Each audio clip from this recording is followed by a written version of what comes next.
Yo, what's going on, guys? Welcome to another episode of Second Guessing with Stressan. I'm your host, Garrett Williams, aka Texans commentator, Houston Stressans.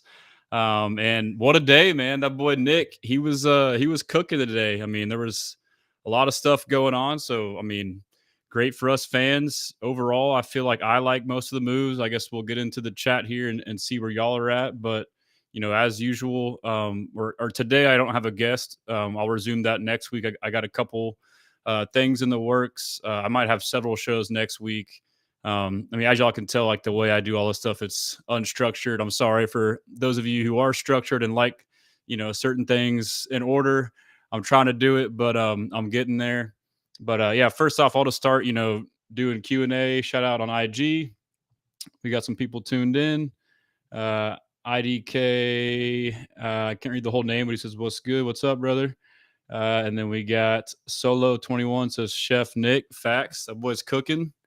Hector Maya 25 says, "You think Will Anderson Jr. will be here for the long run?" Oh, for sure, dude. There's no way that we let Will Anderson leave. I mean, between his talent and then the type of person he is, player, fits the culture, like him and CJ, I think we've all talked about it and agree, but you couldn't have picked two better picks with those guys from player standpoint as well as character standpoint. So both CJ and Will be here for a long time. King Blessed 32 on IG, that's my guy. He says, ultimately, we will see how the season goes. Facts. And so I've been kind of preaching it. I know, not all of us are impatient, but today's an example with the signing of for Cam Robinson. Sorry, one second. Let me clear my throat. I'm gonna mute so I don't bother you guys. But yeah, so that's an example to stay patient. Like, we trade Tunsil and then people start freaking out. Well, what are we gonna do? And then we sign these guys like Lincoln Tomlinson and then Ed Ingram, and we're thinking they're starters, but it's like, just slow down. Like, we don't know what's going on. Like, Nick has a plan. So um Hector said he was asking about Will Anderson Jr. because he said he might get his jersey. Get his jersey, bro. What's the hesitation? He's here for a while. Yeah, and I got my shirt. I got the this is my other shirt. This shirt is back. Will and Danielle and Aziz and Sting and Kamari. So this is good for another year. If y'all want to check it out on my site. I've been saying it too. I will get a sale going. I'll probably do it soon. But shout out Champagne Shep. Over here in the chat, let's see in the main chat, we got Chris Williams says, "Let's go." Thanks for tuning in, bro. Mr. Optimistic, my guy. Y'all give him a follow. He does a great job on X. He says, "We blessing." Big facts, man. We're blessing today. Retreat to Hell says, "We up right now." Facts, man. Rudy Rosales says, "What up, Stressan?" What's up, brother? Thanks for tuning in. And then Brandon, the OG in the chat, my guy, says, "The Browns knew the only way they could get revenge, paying a DN $40 million a year before we have to extend two of them." Man, Brandon always comes up with like the good perspective. But yeah, that's funny, man. I mean, they definitely, they reset the market. And, I was surprised by the deal with Hunter, like as far as the dollar value, but it's a 1-year deal. But I mean, the fact that he surpassed Max Crosby in APY is pretty surprising. But yeah, I guess the Browns had that in mind. Shout out Nesta Graphics. I see you on IG. That's my guy, Cal. He's got the fire edits. Xavier says, "Yo, what up, man? What's up, brother?" And then we got Solo 21 says, "Will we draft offensive line in the first round?" Before the Cam Robinson signing, I was already considering the fact of taking a receiver in the first. And like, I, in particular, want Matthew Golden or that's it in the first. And I would be okay trading up for him 4 to 5 spots. I like him. I mean, y'all know how I am. I like him because of the positional fit, as far as the way he would complement Nico and Christian Kirk. Given the fact that we traded LT and acquired more capital, now you can be more aggressive, in my opinion. You have, capital to spend. And so, depending on how Golden falls, how the draft falls, what the capital is to get him, I would be down for that. But I mean, I don't know. I mean, the way it's shaping up, like we're, going into the draft with less and less holes. And I know a lot of people are a fan of this. So now we can select best player available, which may be their approach. I like to do like a blend of BPA and positional need. I like to do positional need and then BPA within that need, which I think is kind of the way they do. They look at these clusters of guys, but I guess we'll see. And then we got, let's see, King Bless says, I feel like we made the right move, but we will see who we pick in the draft. Hopefully, Golden or a Mecca. Yeah, I could see either. I mean, I talked to my friends earlier, and y'all know how I am. Like I like am too analytical, probably to a fault, especially in the receiver room position. Like I start to eliminate guys if they play the same position. So like a Mecca could still happen, but to me, if I was the one doing it, like a Mecca is awesome. Like I wanted him, but then we got Kirk. So my opinion is okay. They both play slot, and yes, a Mecca could maybe play outside, or Kirk could maybe play outside. But like my thought process is, Emeka's been like 70+% slot his whole career at Ohio State. And, so that means he's only 30% outside. He's a pretty heavy, high slot usage. And that's not to say that he can't be good outside, but like with that logic, it's a bit of an unknown. Like it would be somewhat of a gamble to now draft him and then start him outside at Z. Or you do that with Kirk, who's played some Z early in his career, but, he's been a heavy slot guy the last 3-4 years of his career. So like to me, it's a bit of a gamble. Like my thing would be, if you want a receiver, then get where you need it, as opposed to just drafting a guy because he's a good player. Which, I mean, again, it could happen, but that's just the way I would do it. I mean, to me, Matthew Golden fits that Z outside receiver. Like that's like the perfect fit, dude. And then if not, like there's guys for receiver, like with my filters, again, it's just being nitpicky.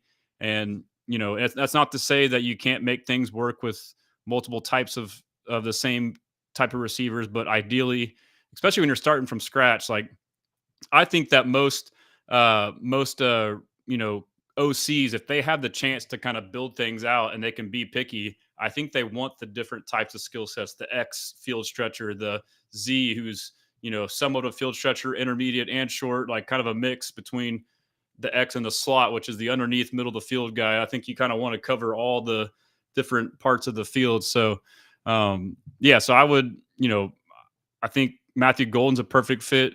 Emeka is a great receiver. I mean, if we got him, I wouldn't be mad at all. I just feel like if you're going to spend a first round pick and then potentially not play a guy as much, or play him in a position where he's not best utilized, I feel like you could have gone and gotten a different position. You could have gotten a defensive tackle. Like right now, we need a nose tackle. The guy from Michigan is projected to kind of be in our range, late first round. And that's to say, if we don't have a nose tackle by then, or even if you would pass up on a guard or a tackle who could play guard right away, that would start. But as far as like receivers for that position, Matthew Golden, second round Jack Beck, that would be a home run in my opinion. He plays that position, would complement well. And then Isaiah Bond plays that position. I'm not like super high on his talent, so depending on where he goes, maybe. But like, and one of the guys I love is Kyle Williams. I feel like he would fit that role perfectly from Washington State. He's projected third, fourth round. So again, there's other guys that are slot or play maybe more of an X that you could maybe move around. But to me, it's just more of a gamble is like my whole thing. So Tyler Broussard on Facebook says, let me join the live. Yeah, I don't really do it like that, but I do have guests, but you're welcome to tune in the chat, bro. Mr. Optic says, I like Jalen Noel. Yeah, so Jalen Noel's a beast, dude. I mean, so he's a slot like a Mecca. I don't think he is quite as like sturdy or physical, but like that dude, he's fast, he's quick, he's tough.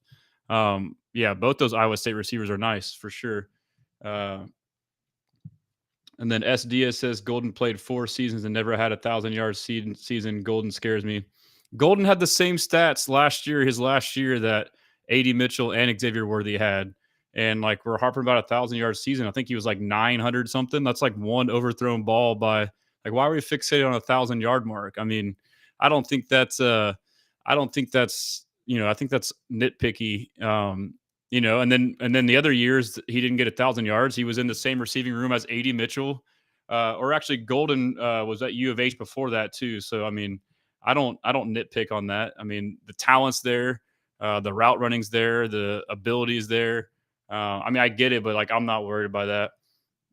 Let's see. Bedentul says, "Do we need to draft the receiver this year, anyways?"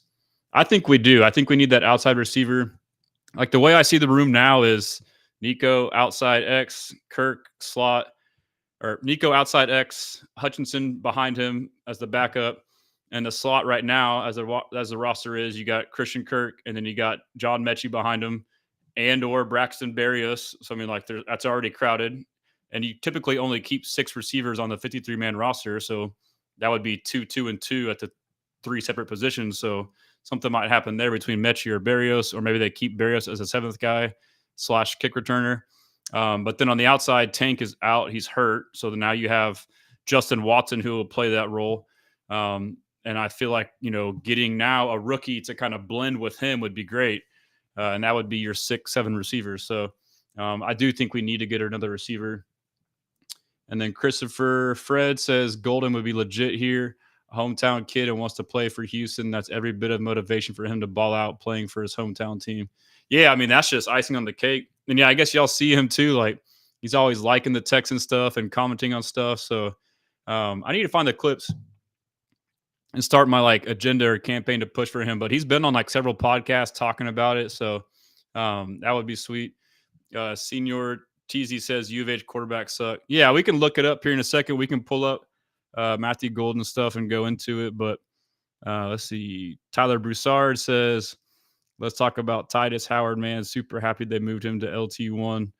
Yeah, so we'll talk about that. Mario Master says Torrey Horton feels like a steal in the 3rd or 4th. Yeah, dude, I like Torrey Horton too. So, I mean, there's some good guys late. And, I honestly think that people don't think much of Justin Watson, and I think that they do. I think he was very underrated, and so I could see us getting a later round receiver who may not be 1,000% pro ready, who can kind of work their way in and kind of split that role as a starter, 50-50 with Justin Watson, and Torrey Horton could be somebody like that, Kyle Williams. But I think Justin Watson's being overlooked right now, honestly.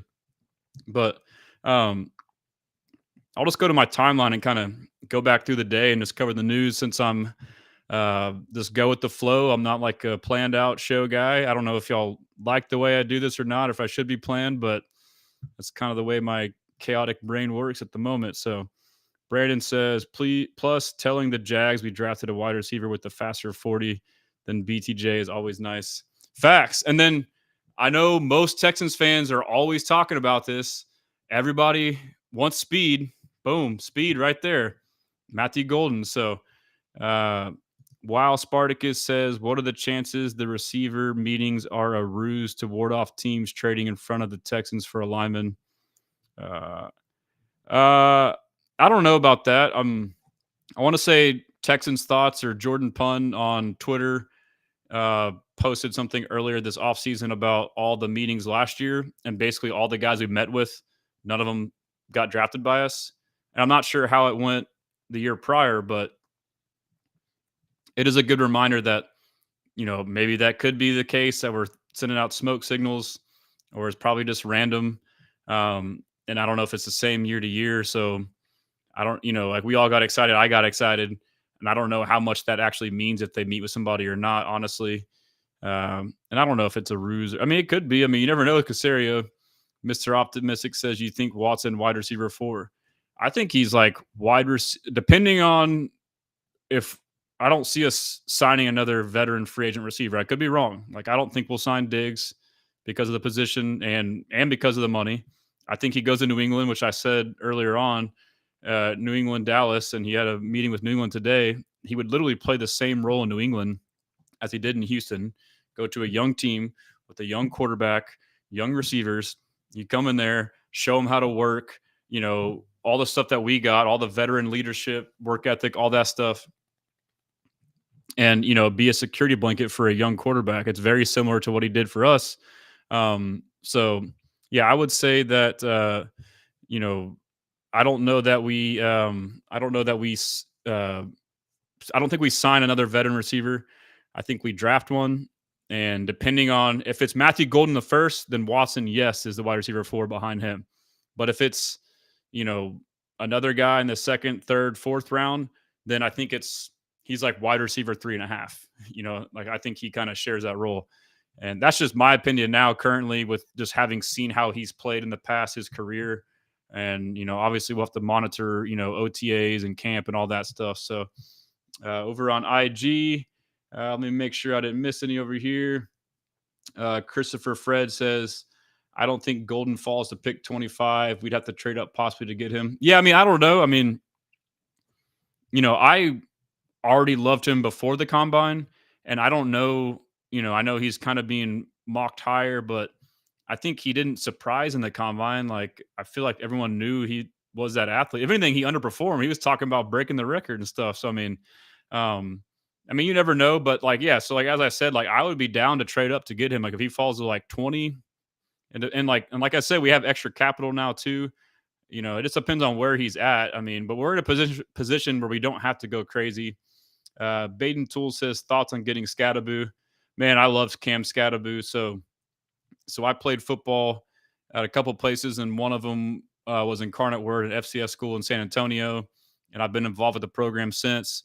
And so I watched all their games, and I saw him play when he was at Sacramento State against Incarnate Word in the quarterfinals of the playoffs, and that dude was a fucking beast. So I knew it then. The score was like 52-50 or something crazy, and that guy was just like impossible to tackle. Everything you saw with him at Arizona State was the same shit he was doing at FCS. And so like when he transferred, I already knew he was a beast. So like I've followed his whole career since then because I've liked the way he plays, running people over, just relentless. Yeah, that would be dope to get him. I plan on writing an article on the running back room and combining it with the tight end room. I still don't know how to feel about it. I feel like there's a lot of depth in the running back room.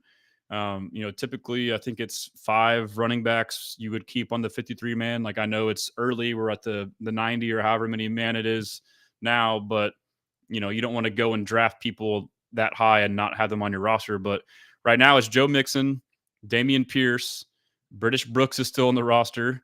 We re-signed Daria Gumbawale, and then we still have Jawar Jordan, who we drafted late last year, who was hurt, who I think is still a pretty good piece to use as a potential third down back, change of pace guy. But I pointed this out as well.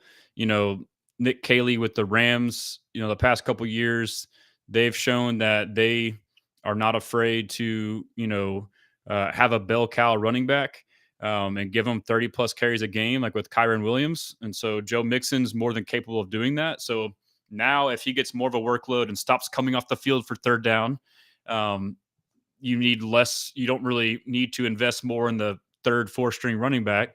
And then Damian Pierce. We know he's had a tumultuous, up and down career, but the big thing we've all known is he struggled in the wide zone Shanahan scheme. Well, now Nick Caley comes in, he projects to run more gap scheme, which is more the downhill running, which is less vision. Hey, Damian, just run through a motherfucker's face. So maybe Damian's, career gets revitalized as RB2. But, so before the Laramie Tunsil trade, I would have said there's no way we get another running back, like maybe 6th round. But after the Tunsil trade, like now, like my thinking is like, I wouldn't be surprised by anything. And, like basically they're like Nico, I was gonna say Nick and D'Amico. I guess that makes Nico if you put them together.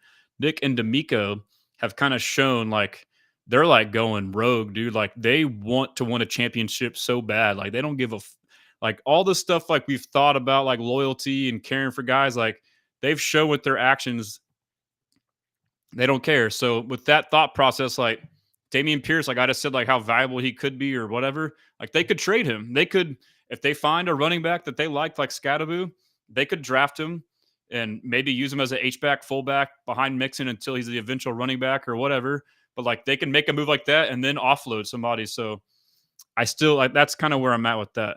Let's see. I'm going to catch up on some of these comments over here on the main. Shout out Tyler on Facebook. Appreciate it, man. Yeah, my TikTok. Sorry, TikTok. It wouldn't let me connect today. So, and I will say, if y'all could, like, I know y'all on different social media platforms, but if you see my other ones, if you could follow me, I'm at Texans Commenter on X, on TikTok and YouTube. Like, comment, follow, share, whatever it is, even if you don't use it. And then Instagram and Facebook, it's at Houston Stressans. And then, of course, the website HoustonStressans.com. I have the free newsletter, write articles, and try to keep you guys updated. Shout out James Butler says, love the breakdown for the Laramie trade. Hey, I appreciate that, man. So I wrote some articles today. Most of them were just like transactional with like a couple little comments. A couple had like a little bit of like analysis in them. But I'm working on a Derek Stingley contract analysis, which I think y'all will find good or interesting. Some people initially might have thought it was an overpay, may still think that, but what I did was I compared it apples to apples with JC Horn. So I feel like it's being misrepresented as far as comparing it. Like it seems like it's a much more of an overpay, but like the 5th-year option is the whole kicker. So JC Horn already had his 5th-year option, and then they extended him the year after. We extended Stingley with the 5th-year option. So like we get this news of the 3-year, $30 million. Oh, but there's a 5th year for $12 million. So when you factor that in, it's like $25 million APY, which is the same as JC Horn, and he's way better. And then, like the injury concerns, I dove into that, like understandable that people were questioning the injuries with Stingley. But if you look at them, they're not that bad. And then you look at JC Horn, you think Stingley's injuries are bad? Go look at JC Horn. So, I mean, like, it's an interesting piece. I can't wait to show that.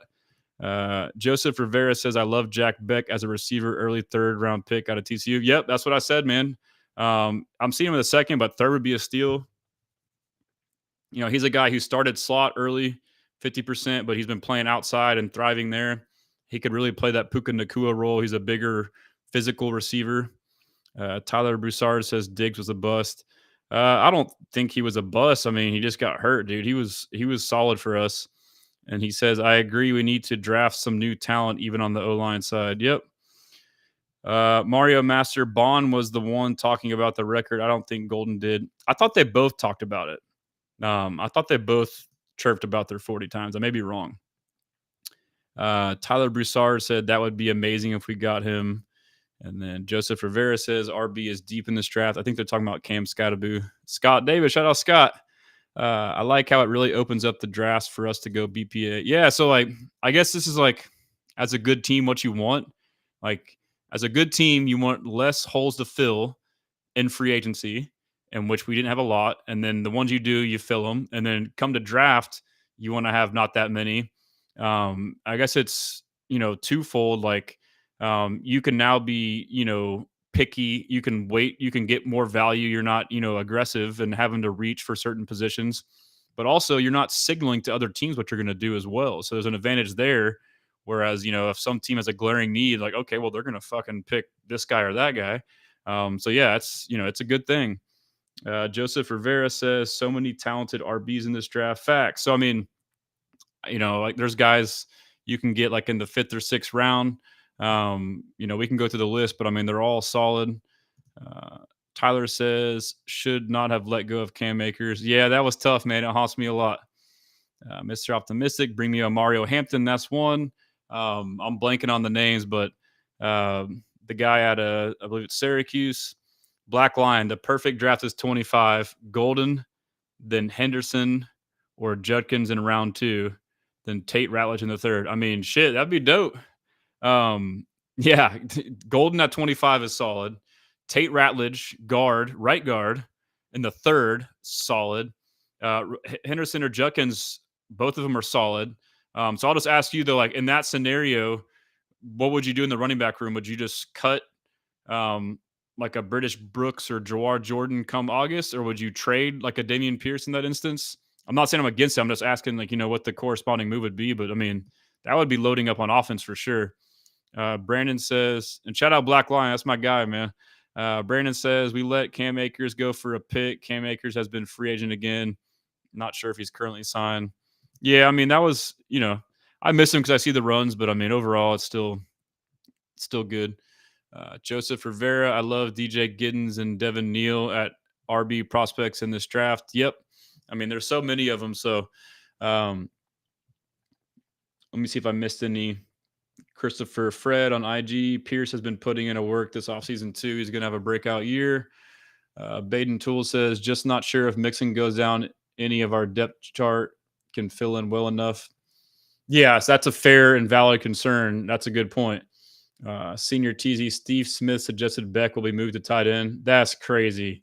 He is not a tight end. Steve Smith, come on, bro. Can we trust that from Steve Smith? Let me see that, dude. Jack Beck to tight end. Get out of here, bro. What? That's no, dude. I mean, what was his 40? Did he run in the combine? Let me see.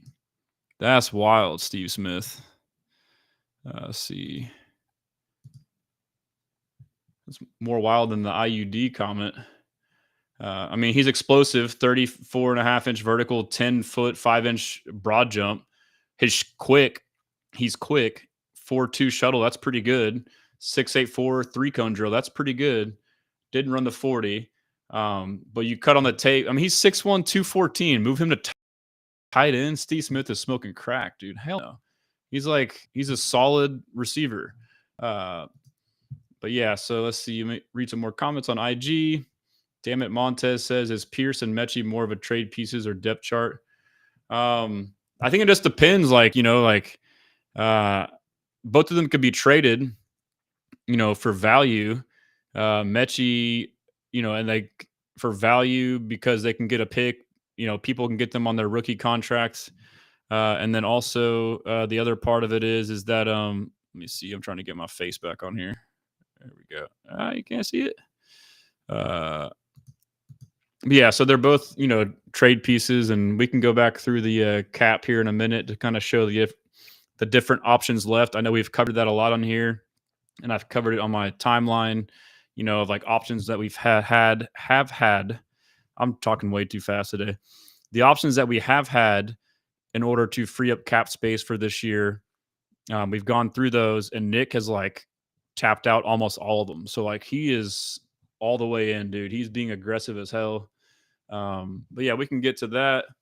Get a couple more comments, and then I'll come back through on my timeline to kind of go through the news of the day. We're kind of covering as we go, but I'll kind of come back and touch on anything that we missed. Let's see if I can stop sharing my screen so y'all can see my noggin. There we go.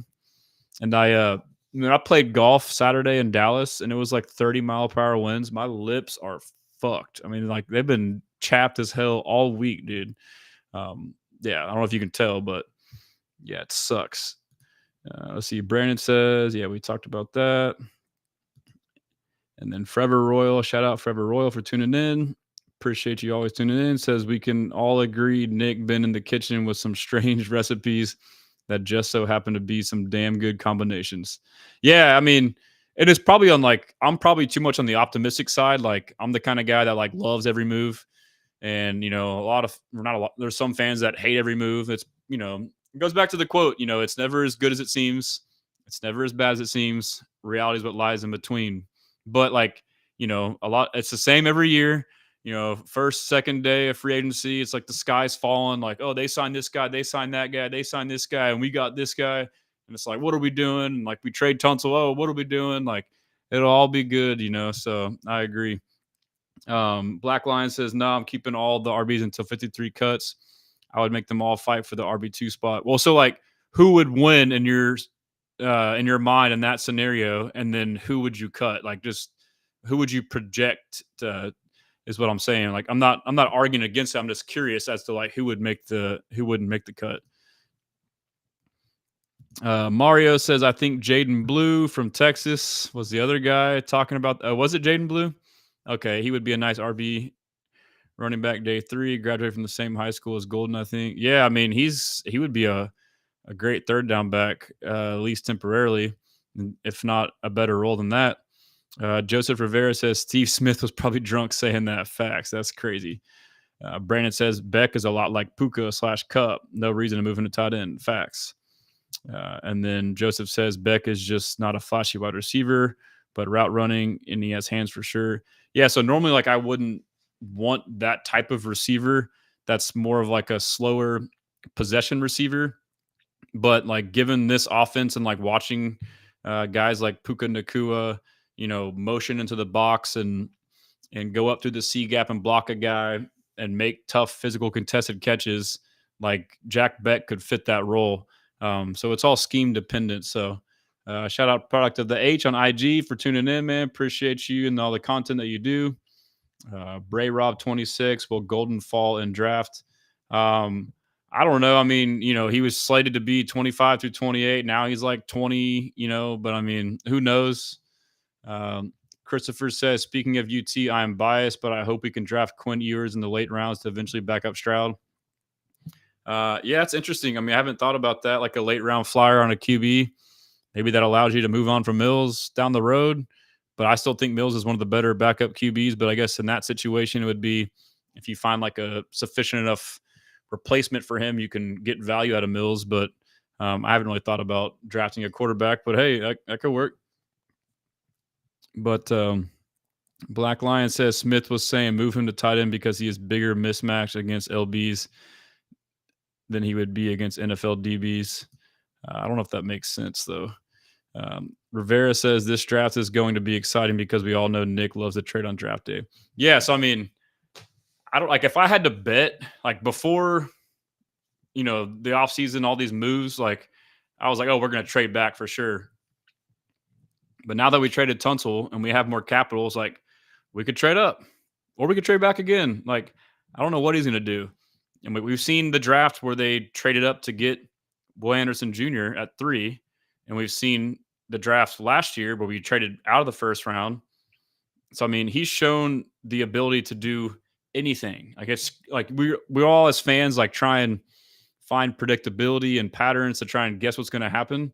There's no telling, dude. Like this guy is willing to do anything at any moment. And that's a good thing too. So Black Lion says, I like Steve Nash over Beck. Canadian basketball player, Steve Nash. No, I know who he's talking about. I think you're talking about Nick Nash, bigger, more productive, and has great hands. Yeah, Nick Nash is solid. And then Brandon Hallman says, watch D'Amico shock us all and take the LB from Alabama. Hey, you never know. I mean, that's what happens when you don't have a lot of holes to fill. So I'm gonna go through my timeline here and share my screen. I'm gonna try to get to where I can keep the comments for Instagram up so I don't miss those. Let me scoot this over real quick. Just give me 1 second. Let's see. Get that over there. Okay, cool. All right. All right, share screen. And we'll go to the timeline. All right, we Gucci. Let's go to the timeline. Busy day, man. Busy day. Yeah, a lot went down. And it's funny. So, like, the day started off with, we'll get there eventually. The day started off with a simple restructure of Titus Howard's contract. And so, we had talked about that as an option for us to do to free up cap space for this year. And we've also talked about if and when you restructure. We also had the Stingley interview today. That was fun. We also talked about if you restructure a guy, it's a misconception that the player does that as a selfless move to take less money or to be a team first guy. That's an incorrect notion. The restructuring is done by the team, and it is done to help the team with, I think I'll take down chat for a second so you can see. Let me go to here and see how that does it. Okay. Maybe we'll get something like that. Okay, that's better. Yeah, so restructuring, it's for the franchise. And, I think the players, like, maybe if they have to check off on it, it's like not a big deal, but I don't think they have to. But, Texans Cap has great videos on YouTube explaining all that. But basically, what happens when you restructure, a player they have to be eligible, meaning they have years left on their contracts, I think more than 1 year. And then, they have to have enough base salary left as well to do it. So, like, if you've already restructured them too much in the past, or you've already had a heavy, signing bonus or heavy bonus laden contract, it's not eligible. So only certain guys are eligible from that perspective. But, you take a portion of their salary and convert it to a bonus. And so basically now it's like prepaying on that player, but also it's not going to affect the player's pocket. They still get paid the same no matter what. This is like purely from like a cap accounting perspective. And when you convert the base salary to more of a bonus, that now means like as far as your accounting is like you've already paid out that money like in advance. And so now as a franchise, you do that, but that allows you more money to have on your cap that year. But it's almost like taking out a loan, I guess, almost. But like the notion is like you now have more invested in that player. So you don't just restructure anybody, you restructure somebody that you see in your future. Because now in the next year or 2 years, they have more dead cap, which is basically money you've already spent on that player, quote unquote. And so now it makes it harder for you to move on. Like if you have all this money invested, it would make no sense the next year to cut that player and to essentially lose a bunch of money. So to also fit that criteria, it needs to be a player you have in your long-term future. And we talked about on here, and I pointed this out. I need to find the clip, but sometime last week after the LT trade, I said, okay, I saw this option to restructure Titus, and we had talked about it. And given the criteria we just talked about, it has to be somebody in your future. I didn't think that they were ready to commit to him being in their future, Titus, that probably wasn't a viable option. But once the LT trade happened, it's like, okay, now I'm curious to know if they're serious about Laramie or Titus being in their future, which you would think so, and if they will restructure him. And they did. And so, you know, that signals, they think highly of him and he won't move anywhere. So, but, so I like inferred immediately. It was talked about that he's going to be left tackle now. Blake Fisher will be right tackle. And so I inferred, okay, they restructured his contract. That means that he's for sure the left tackle of the future. And then 3-4 hours later, we go and sign Cam Robinson, who has only played left tackle in his whole career. And we paid $12 million. And so you think that if you're paying somebody that much money, they're going to start for you and not be a swing tackle. He could be. It wouldn't make much sense to pay that much money for a backup. And so if he can only play left tackle, then you think that would mean that Titus would move. And then now if Titus moves, are you going to put him back at right tackle and bench Blake Fisher? Or do you kick him back to left guard and keep Titus or Fisher at right tackle? And then now you have Patterson at center. And now the only spot to fill is right guard. And, before the draft, you have Lincoln Tomlinson and Ed Ingram as options there. And you could still draft a guy. So, I mean, it's tough for me to like really figure out the O-line room after the Cam Robinson signing. But at the very least, we have a lot of options. We have guys that are versatile, a lot of competition.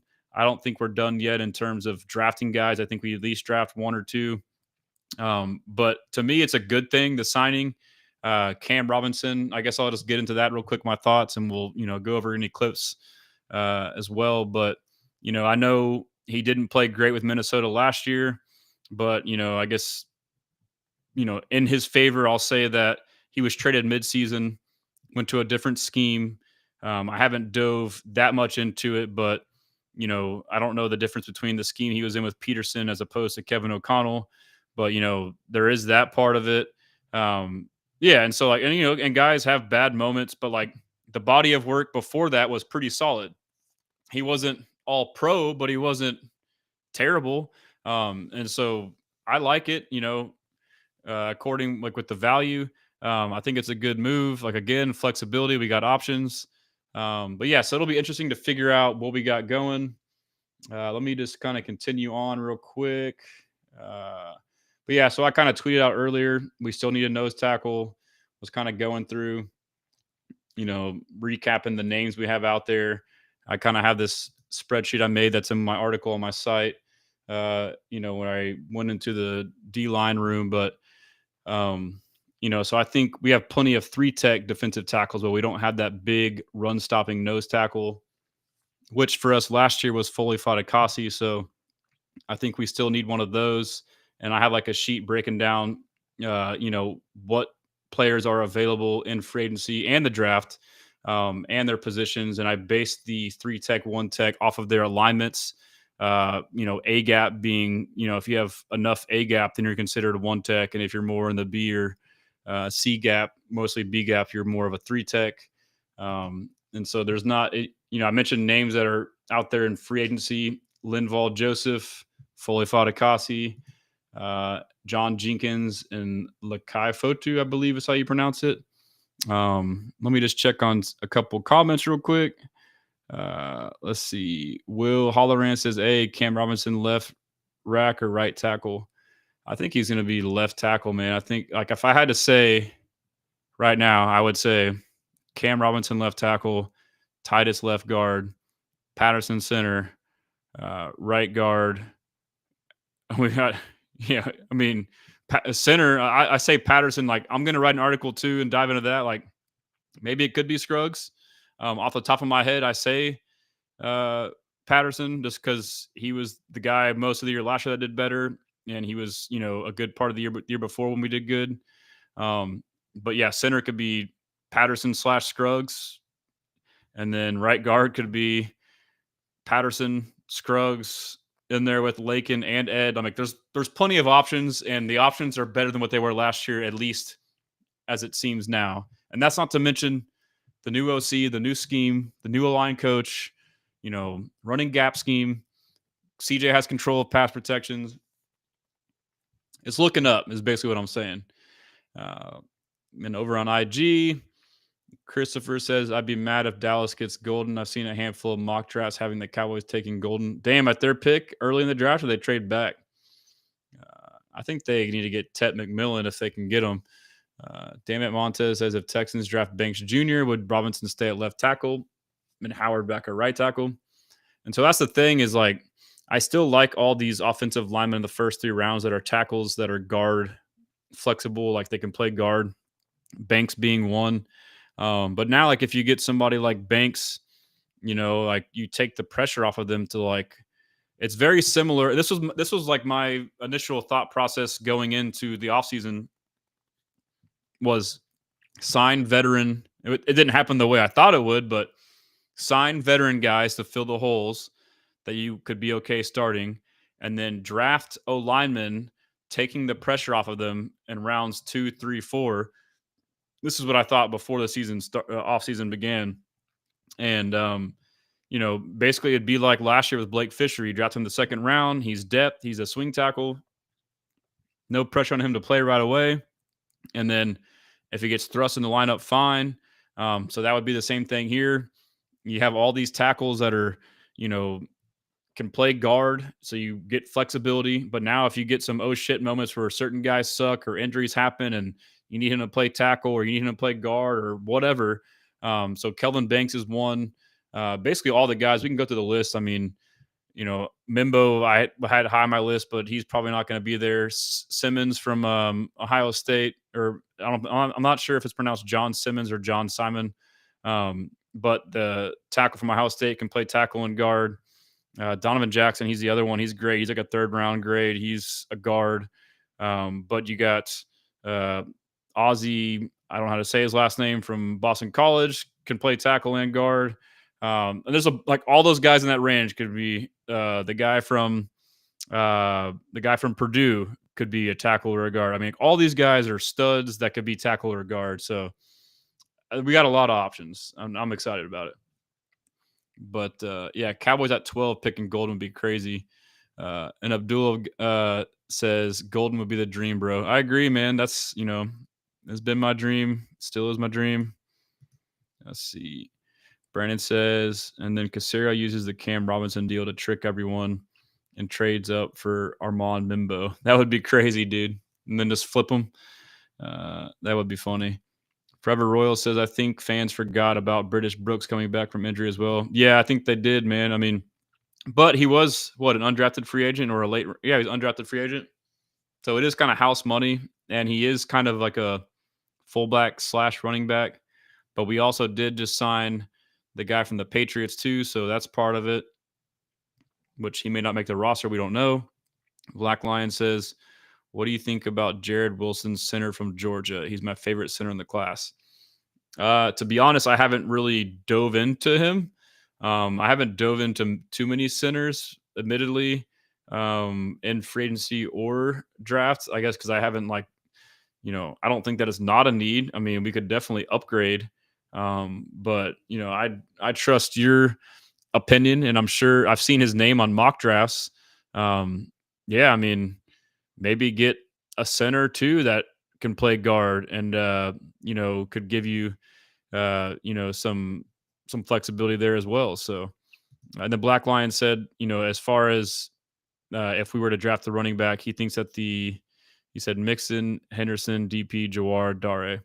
So I mean Brooks would get the short end of the stick, which would make sense. Shout out Abdul. He said, "Yo, what's up?" Uh, Brandon says, "Will Case Keenum be back as QB4 to try and help Stroud learn the new scheme?" I don't know if we have enough room for that. But I mean, if he wants to help out, maybe he can just be like an advisory role. Brandon says, "I still think Mimbo is kind of like drafting the next Tristan Wirfs." Yeah, Mimbo is nice, dude. I hate that he shot up the boards, but and then damn it, Montez says, "What DT would make you say yes, draft him in the first?" Yeah, so let me see. Let me pull up. I got my article here. We'll share this tab instead. And so this is on my site, the defensive line. So y'all can use these for reference. Like I listed the whole, room and got clips and, talk about the room, talk about free agency, list all the guys and positions and projected salaries, which were from Spotrac, which have all been way off, PFF grades for what it's worth, take it how you want. It's just there for reference. But I really wanted Puna Four to be the one tech. All three guys that I wanted in free agency as one techs were taken. But as far as the draft goes, let's see. From Michigan, I like Kenneth Grant. Would be a dominant. He's, in my opinion, the best nose tackle in the draft, and he's being slated around where we're at. So that's what I've been saying. I've been trying to call attention to. I think like we could signal like if we don't sign like a legitimate starting nose tackle in free agency, then that would be a glaring need going into the draft, and that could signal, hey, we're going after Kenneth Grant. Because after that, it kind of drops off. I mean, Alfred Collins in the second, I would take, and then Deion Walker in the second or third. But after that, it's kind of risky. I mean, like I also like JJ Puegas from Ole Miss. He's pretty solid. He's not like a true one tech, but he can play 3 or 1. And then the Aeneas Peebles guy is pretty good. But yeah, I mean, I got like most of these clips on here for these guys so you can watch them. I try to like lay it out to make it easy for everyone to kind of make their own opinion. So, yeah, so that's, feel free to go to the site and check those things out. Like the reason I do it is because I'm like y'all, like I'm, researching this stuff. And if I'm already going to do it, I might as well organize it and, give you guys, some material to go through. So, but yeah, just going back to the timeline, relevant stuff for us, the Titus restructure, we talked about that.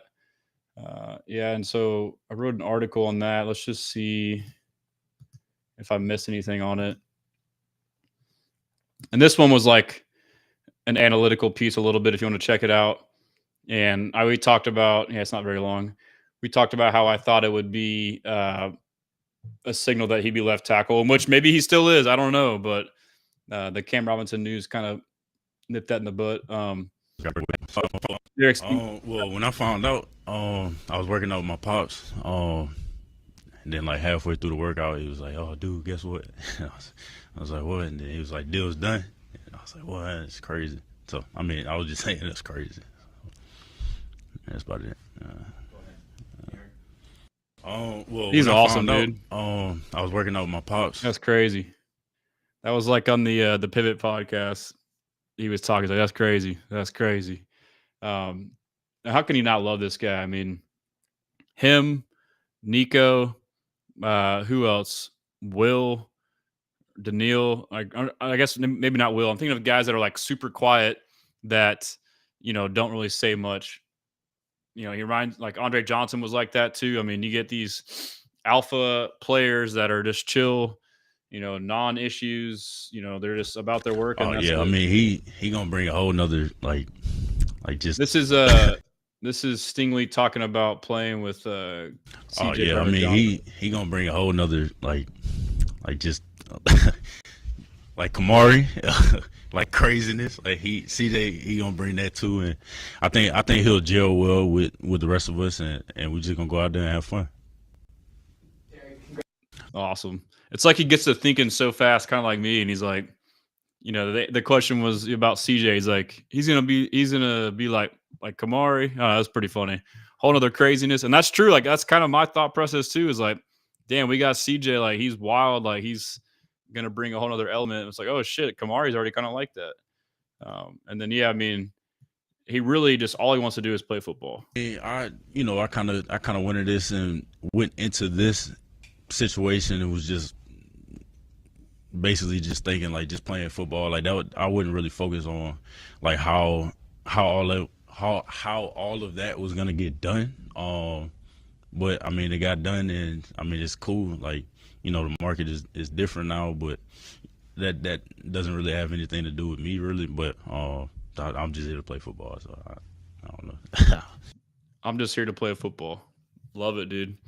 Um, let's see. Forever Royal says Grant, Collins, and Walker were my top DL prospects for the Texans too. Yeah, and I'm talking about one text. I'm not talking about three texts. Like there's a lot of other good three texts. Let's see. I'll go back to the list here. I mean, there's plenty of good three techs. I just, but the thing is, we've signed a lot of three techs. Sheldon Rankins, you still have Tim Settle, you got Mario Edwards Jr., you got Danico Autry. Like, there's a shitload of three techs, and we have no one techs. So that's like that's my line of thinking.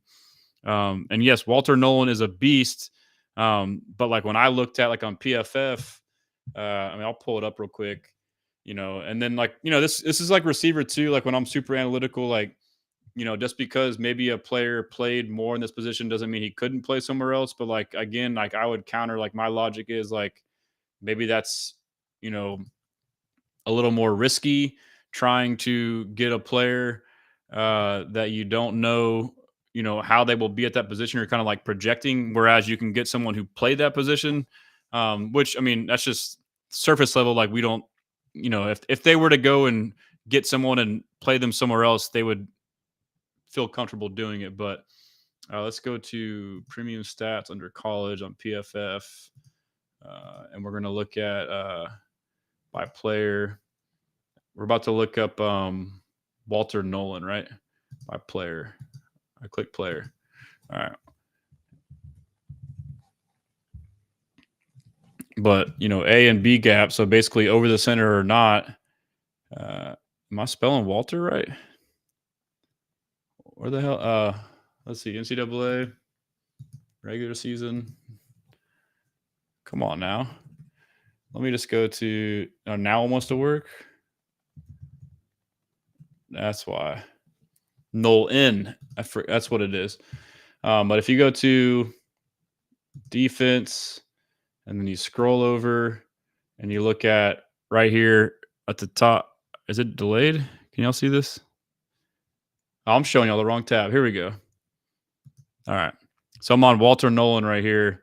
And this last column is A and B gap. I mean, he's had last year he had 400 snaps over in the B gap, only 19 in the A gap. And then if you look at for his career over 3 years, he's had 751 snaps in the B gap and only 82 in the A gap. So that was my parameters. I'm like, okay, he's not a true nose. And so if I want a nose, I wouldn't draft him as a nose. I don't know if it's worth getting him now with how many three techs we have, unless you move on from somebody, which could happen. But that's just kind of the parameters I was thinking through. So, but yeah, so anyhow, back to the timeline. I guess I'll hit these other comments. Joseph Sting just loves football. He doesn't care about the spotlight. Facts, dude. You couldn't ask for a better player. Black Lion says, I like Walter Nolan over Grant because he can play all over the D line, and Grant is a pure nose tackle. Yeah, so I mean, like I just went through, like maybe based off of the alignments, maybe not as much of a known. But yeah, so let's see. And then just for reference, I'll show y'all Kenneth Grant.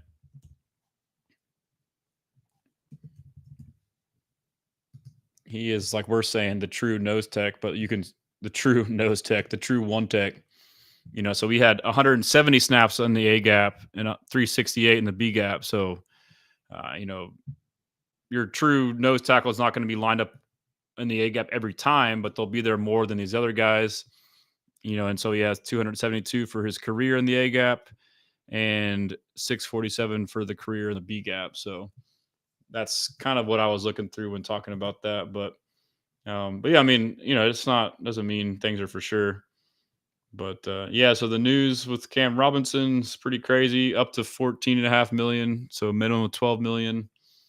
I recalled that last year when Caserio drafted, I guess we can listen to it real quick. You can't have enough tackles on your football team. This is last year. Yeah, good football player. Nick Caserio talking about drafting Blake Fisher, which I admittedly was one of the fans, like, why are we going to draft a tackle?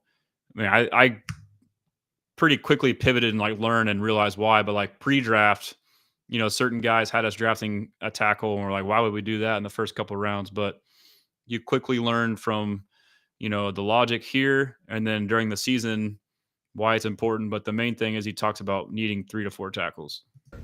Started his career at left tackle, moved over there to right tackle when all moved to left tackle. So I think we've always been a big believer you can't have enough tackles on your football team. So when you look at kind of over the last however many years, so whether it's Charlie Heck, whether it's George Fant, whether it's Jones. So I mean, Titus and LT are good football players.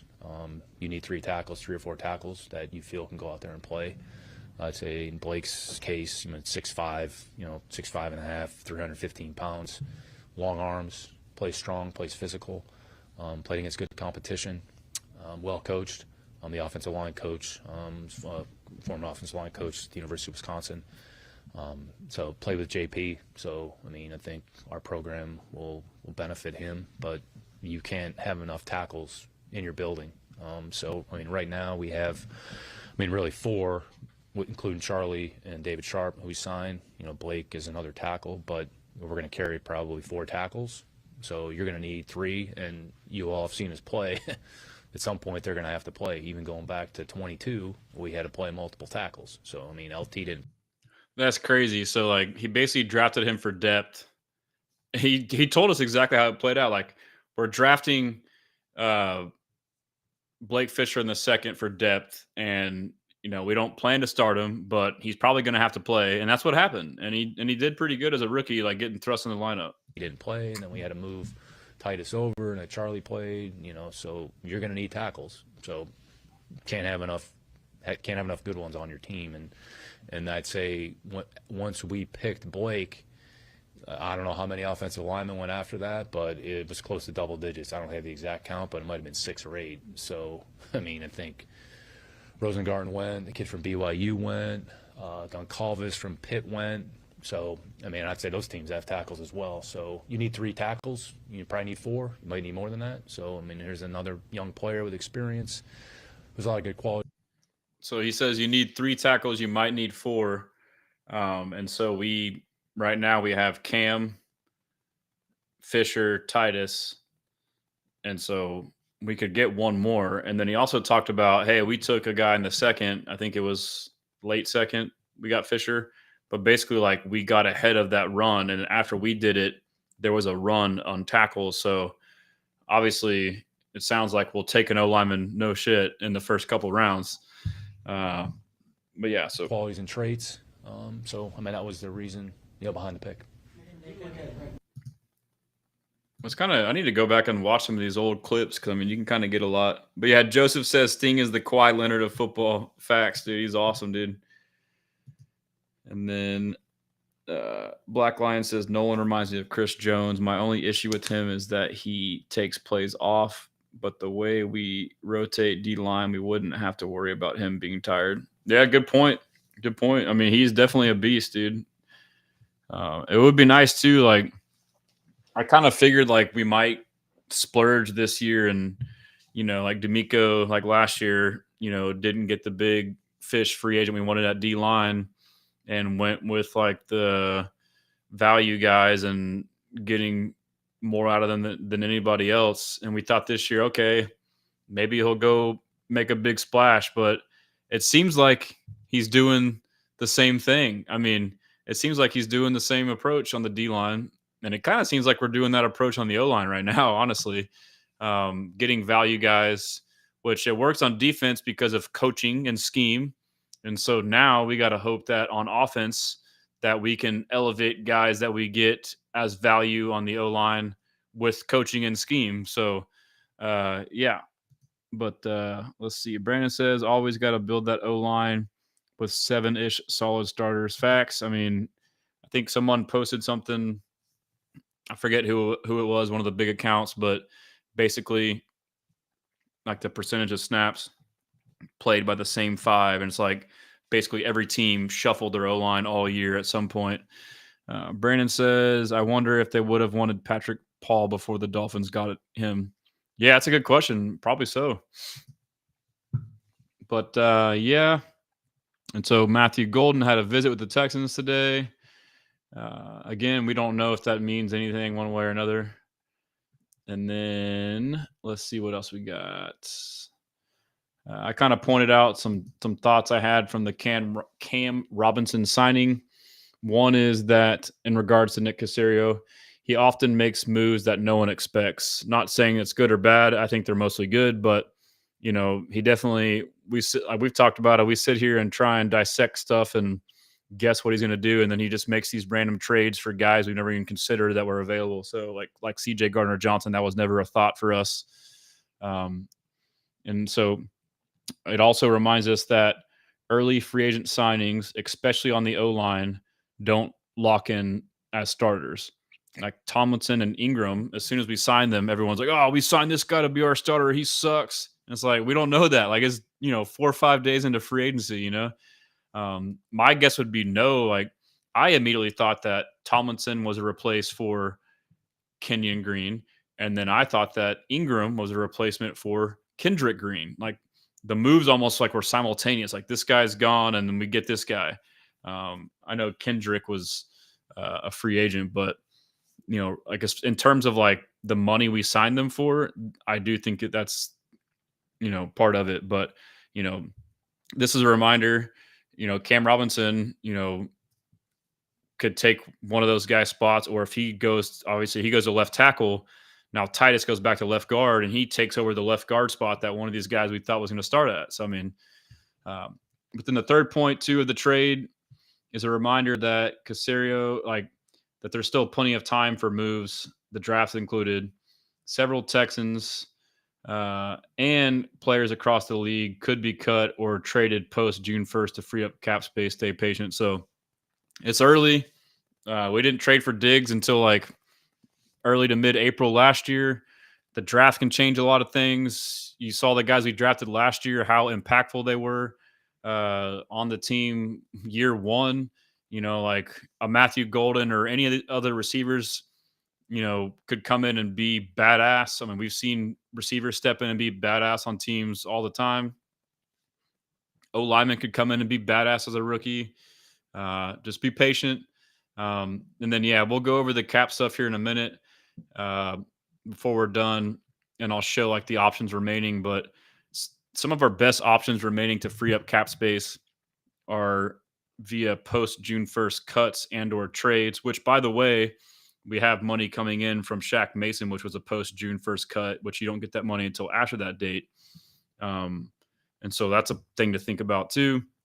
And then, other teams have the same situation. They might have players they want to move on from, but it doesn't make sense to do it until after June 1st too. So all of a sudden a new wave of players could come available. So Royal says, I wonder what the golden tweet meant after visiting the Texans. A simple 100 could mean anything. I don't know. He's pretty active on Twitter, so a lot of cryptic stuff. I don't know. I like it though. Shout out King Sosa on IG, says, yo, what's up, brother? Let's see. And then, yeah, so Cam's had some bad plays. We'll just watch this. Here's here's Cam Robinson last year. Left tackle, 74.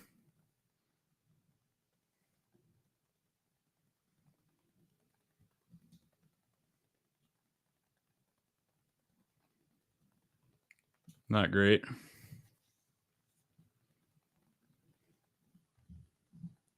Sorry for the podcast. Dead air. Gets beat there. It's against the Seahawks. This one's against the Lions. Edge rusher. That kind of seems like it's somewhat on Darnold, maybe. I mean, he got beat, but not beat. This one doesn't really seem like it's his fault at all. I don't know what Darnold did. The first couple ones were pretty bad. That one, I mean, he got beat, but I mean, there was plenty of, that was the first one. There was plenty of room for Darnold to step up. I mean, everyone, like our players have these bad low lights too, but yeah, we'll be fine. We'll be fine. It's all fine, guys. And yeah, DJ had a good article with a good perspective on the Stingley contract. He said basically like, I'm guarding these receivers that are starting to touch 40 million APY. So like, yeah, I'm worth 30 million, bro. It's all about perspective. And let's see here. What else have we got? Danielle Hunter extension. I was shocked by the price. So a 1 year, 35.6 million contract extension that makes him the NFL's second highest paid defensive end per sources, reported by Tom Pelissero. So we can go over his contract too. I think it's already updated, but he got more APY than Max Crosby. But, perspective matters. It's a 1 year deal, whereas Max Crosby's was, I forget how much, but it was a long-term deal. So, of course, you can pay a guy 1 year. And we'll go over his contract too. So he had initially signed like a 2 year, 20-something million. And so basically, if you got the guy in the cheap initially, you can afford to pay him more later. But overall, I mean, someone pointed out here, we are rewarding good players that fit the culture. So good stuff there. I mean, we got him through 25 and 26 now. And then as Texans Cap says, this also as a bonus will now free up some cap space. I think he said initially, I think he did a tweet around 7 million. He might have removed it because I think he's waiting on info, but we can look at their website and go through the stuff, but more details on it. Aaron Wilson reported that 98% of Danielle Hunter's $55 million total is guaranteed fully for skill, injury, and salary cap per a league source. And that would be the 54 million, which would be the next 2 years. And so keep scrolling up. Yeah, I got my Step Brothers tee. If y'all want to check it out, I wore this on the last stream, but again, I'll be doing a sale soon, but you can get it in whatever color you want. It's Will Anderson Jr. and Danielle Hunter as Step Brothers. Let's go back here. Let's see.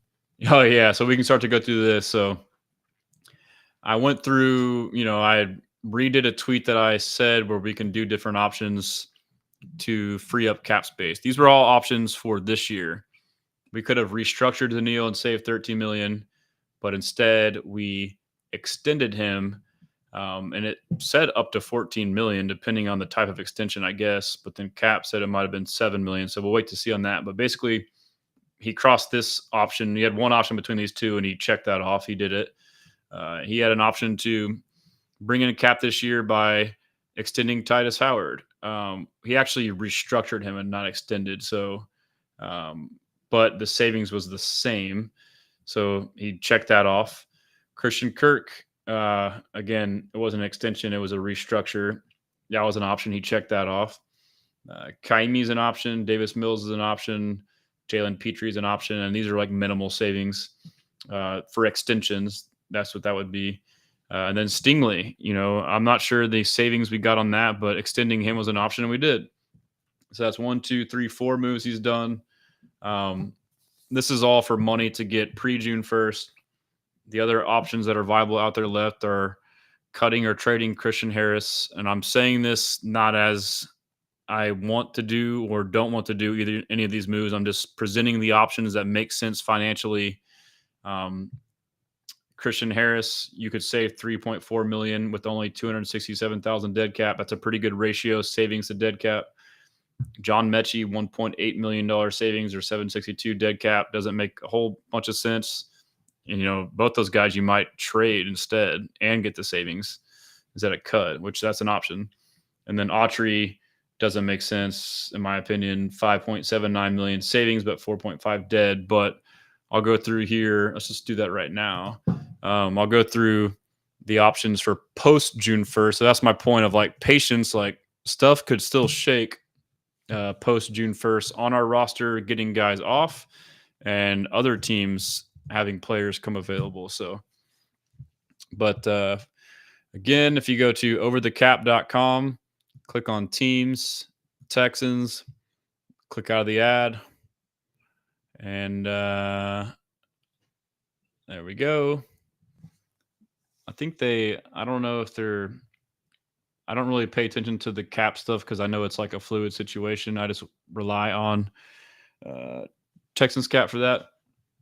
But again, this right column right here, the drop down, you can go through the different options. So, if you were to do this action cut pre-June 1st, it'll give you the dead cap and then cap savings.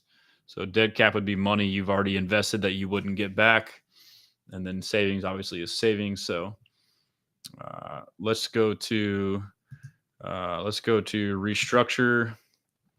Danielle Hunter, we extended him. Let's go to extension. So yeah, if we were to extend him, you could save up to $14 million. I don't know how that number changes, but let's see how much money we get out of that.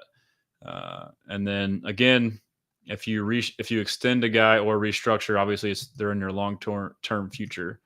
Restructuring options, Schultz, no, we don't want to do that. Yeah, so we're done on those. We tap those out. Between extensions and restructures, let's go to extension for Petrie because he is a candidate. And let's see what that would bring us. Where is Jalen Petrie? Why can I not see your name, Jalen Petrie? Is he way down here? I am just an idiot. Where is his name at? Jalen Petrie. There it is. So we would clear up $2 million if we would extend him. I think an extension is coming for Jalen Petrie. I think, all the guys that they're paying or extending all fit this swarm culture. And Petrie is another good, humble dude. Works his ass off, does things the right way. And he's fucking good, dude. Now that he's in that star role, more of a linebacker / safety than, a safety or like an actual true nickel. We saw the defense with and without him. He is a versatile piece that changes the entire dynamics of the defense. But yeah, so the options for trading post June 1st, guys that make sense. Let's see. Let me scroll down. Let's see. Looking through some names here. Kaimi. I don't know if I would trade for him, but I guess it's pretty much the same for cut too. Yeah, no, it's not. Let's see. Trade post June 1st. The ones that make sense from like a ratio perspective, like Danico Autry. Yeah, so Danico Autry. No, he doesn't trade post June 1st. I guess it would be cut post June 1st. That's weird. I don't know why I feel like that changed. I thought that just from like a number standpoint was like an option to do that, but from what I'm seeing now, it's different. It felt like, did we do something with this contract? Did we extend Danico? I think we did. That's right. Yeah. I'm tripping. Did we someone help me out, Chad? Did we do an extension with Autry that I'm missing out on? Like I was blanking on? I should just go check my site where I have the free agency tracker and I have most of the info on here. And I'm working on getting like a table to where I can just where schedule is and have you do it there. But let's see. Right here, I have most of the moves. Let's see if yeah, that's why. I'm an idiot. Yeah, so he's set. Like he's on the squad. So like all those options are done. We renegotiate. That's right. We renegotiated his deal and opened 6 to 7 million. So, yeah, I'm an idiot. That is why that's not an option. So that's another option off the list. I mean, we tapped that resource out too. But post June 1st, Dalton Schultz. If we were ever to get rid of him, it would be post June 1st. If you traded him, only 2.5 million dead cap and 11.5 million in savings. But then if you were to cut him, it would be you would lose a lot of money. So if we're going to move off from Dalton Schultz, it would need to be a trade post June 1st. And from my understanding, it's not like cutting where you can basically cut them before June 1st with the designation. You basically have to wait until June 1st, after June 1st, to actually trade them. And yeah, so I think that was the only ones that made sense post June 1st. So let's just look at like Damian Pierce and John Mechie, because I know, those are guys potentially on the bubble. Let's do trade pre-June 1st. I'm just saying this again because I think that Nick could do whatever, but yeah, so there's some value. I'm just saying if it would make sense to actually move these guys from a financial perspective. But if we were to trade John Mechie before June 1st, we would eat $762K but gain 1.8, so that would make sense. I'm not vouching for it, I'm just thinking out loud. And then Damian Pierce, 200,000 dead cap, nothing, 1.1 in savings, and that's pre. And then post, let's see if it's much higher post. Let's see, Damian, it's the same post. It'll probably be the same for Mechie post, yeah. But yeah, so that's that. I guess I completely moved out of that. All right. I'll get to going on. I'll be done here in a minute. Let's see. What did I miss? Brandon says Hunter can become a top 20 all-time sack leader before that deal runs out. That's crazy. What am I, Derek Stingley? Shit, that's crazy. Forever Royal, I'm glad we have humble guys, stars that want to represent the city, because I couldn't imagine being a Browns fan. Yeah, think of Brown. Thank you, engineer. Danico is restructured. Yep. Yeah, I caught on late. It's getting late. I can't get everything right. I'm actually wrong quite often and forget things quite often. Joseph Rivera, I missed that because I didn't know about Danico. Yeah, I freaking posted about it, wrote about it, and forgot. Brandon says, I was right about Autry. Yes, you were. Good, sir. Good call. Engineer, Golden is Steve Smith's #1 receiver this draft. Someone also told me that Steve Smith says that Jack Beck should be a tight end. So engineer says his tape pops. Man, it would be awesome to have him here. Yeah, Golden is a stud. Brandon says still needs to find the next Autry, though. Someone that's 6'6", 280 build. Yeah, we got time, man. We got plenty of time. But yeah, let me just make sure I didn't miss anything else. So, Hunter's a beast. Extended him. I was kind of seeing some stats on him. And yeah, Rockets, man. Rockets are rolling. We clinched a playoff berth. And times are good. Cam Smith hit a home run today. Yeah, that's all I got. Appreciate you guys tuning in. I feel like that covered it all. Again, feel free to follow me on all of the platforms, which would be on X and TikTok and YouTube. It's at Texans Commenter. And then shout out Mr. Tasker on IG with the Rockets. Let's go. And then as far as Facebook, Instagram, at Houston Stressans. Website, y'all saw it, HoustonStressans.com. If y'all ever Need anything, hit me up. If y'all ever want to write an article, you're more than welcome to do so. Hit me up. I'm a fan. So I'm one of y'all. Engineer says he did say that, but Steve is the guy when it comes to wide receiver evaluations. I've watched him every year and his takes are spot on. Yeah, I mean, I would trust his judgment. He's a pretty damn good receiver himself. So I need to start watching his stuff. I see his stuff here and there, but Joseph says good night. Yep, I'm going to bed as well. I appreciate you guys. I got some good stuff in the works. I got some good guests. Engineer says good haircut, by the way. Hey, appreciate it, man. It was long overdue. You like that? Yeah. You know, I'm one of those guys where, like, if my hair gets like over my ears, I start freaking out. Yeah, appreciate that. Yeah, so I have Dalton Wasserman with PFF coming on next week. And then I have a couple former players from the Texans that I've been talking to try and get it set up. That would be super dope that y'all would like. And then I'm also trying to get, other content creators like me that have shows to do like one episode, like a quick run through, like getting to know all of them and getting their takes real quick. So got a lot of stuff lined up for you guys. But yeah, appreciate y'all. We bless it.